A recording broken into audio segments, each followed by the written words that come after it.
आपण बघत आहात आम्ही नेवास्कर न्यूज, नेवास्करांच्या हक्काचं व्यासपीठ।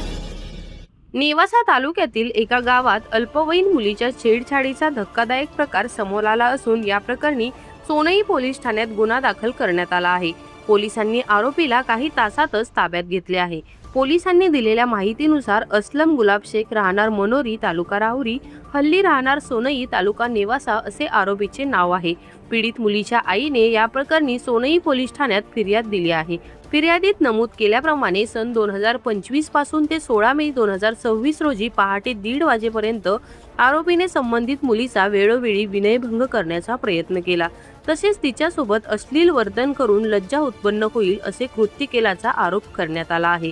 दरम्यान मुलीला त्रास देऊ नका असे फिर्यादी महिलेने सांगितल्यावर आरोपीने त्यांना लाथाबुक्क्यांनी मारहाण केली।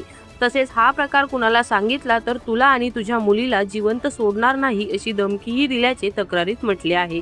घटनेनंतर पीडित मुलगी आपल्या आई वडिलांसह तात्काळ सोनई पोलीस ठाण्यात दाखल झाली। त्यानुसार गुन्हा रजिस्टर क्रमांक 198/2026 अन्वये भारतीय न्याय संहिता कलम 74, 115(2), 351(2)(3) तसेच पोक्सो कायद्यातील कलम 8 आणि 12 अन्वये गुन्हा दाखल करण्यात आला आहे।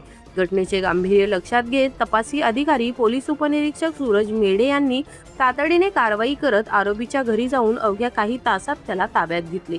या प्रकरणाचा पुढील तपास सोनई पोलीस ठाण्याचे पोलीस उपनिरीक्षक सूरज मेढे हे करत आहेत।